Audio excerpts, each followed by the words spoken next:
space station. I get it confused with Space Shuttle all the time, but this is the System 11 space station soundboard, and it was sent to me completely inoperative, not making any sound at all.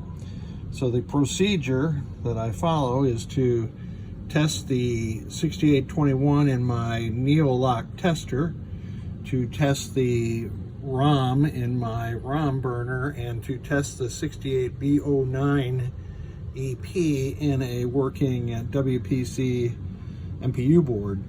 After that, on this board, what might not be working is pretty simple. I did replace this capacitor, and I'll get rid of that solder flux down there because I just don't trust all these 100 microfarad capacitors that are on the power circuits of these old games nowadays. And I did test this 4.7K SIP resistor as I was monitoring the signals into it. It didn't seem like there were any signals above pin 5 that were doing anything, and that just means that it's a 4-bit interface to the microprocessor. So the next logical thing on these boards is the RAM. This is a RAM I replaced. There was a 6116 in there that had failed. I tested it on my Neolock tester after I pulled it out, and it said failed. Now, it might say failed on a Neolock with a 6116, but sometimes they're actually good. So the acid test is to put a new 6116 into the board. So I did that, and we were booting up.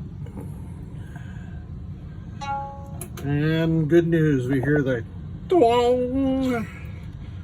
Let's put it into test.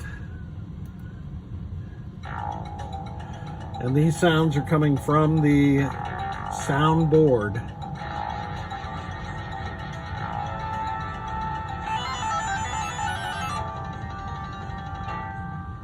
So the soundboard is back in action again.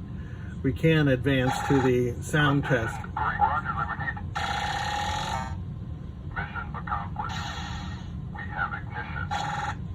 And all those were coming from my bench System 11 CPU board. So this board is good to go again. Thank you so much for patiently waiting while I work through the queue. And by the way, I had a new furnace installed the other day because the 25-year-old furnace and AC crapped out. But we're all cool and comfortable now in St. Louis again.